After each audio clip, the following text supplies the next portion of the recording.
While we often rightly emphasize the role of consolation in Ignatian spirituality, I have recently been thinking more about finding God in negative emotions. I don't here mean when we feel sadness, anger, disappointment, or other strong emotions, that God comes to comfort, soothe, or encourage us. That's also true, but here I am thinking of cases in which negative emotions, that is, emotions that don't feel good, already indicate the presence of God. Here are 3 examples. Righteous anger. While many of us were taught that anger is a morally bad emotion, I appreciate Aristotle's insight that proper anger is a virtue if it is directed toward the right people, over the right things, and for the right amount of time. Nicomachean Ethics IV.5.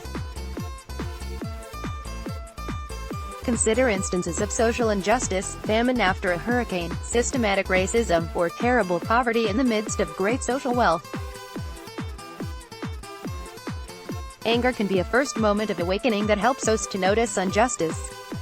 In the book of Amos, God expresses anger at the wealthy people in Israel for buying the poor with silver and the needy for a pair of sandals. Amos chapter 8 verse 6. We should not nurse our anger. Eventually, anger must transform into love, compassion, and patience, even for those who cause or perpetrate injustice.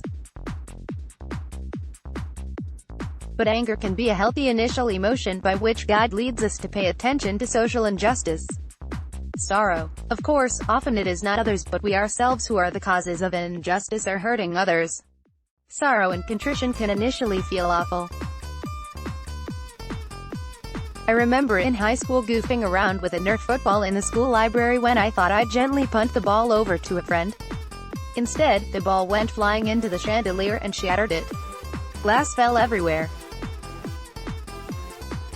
I felt completely ashamed, and dragged myself to the teacher's lounge to tell them what I had done.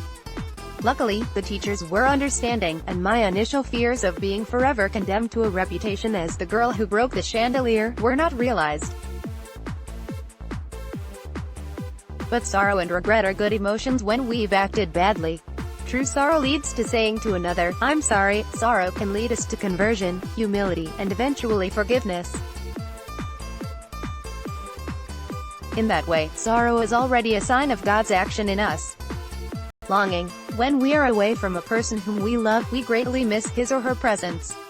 We grieve those who have passed before us. Or we can also miss a community of people after an intense shared experience, for example, in a bout of post-holiday blues. Longing can feel like having a hole in the heart. Yet these feelings of longing are also signs of our great care and connection to one another. Longing already indicates love.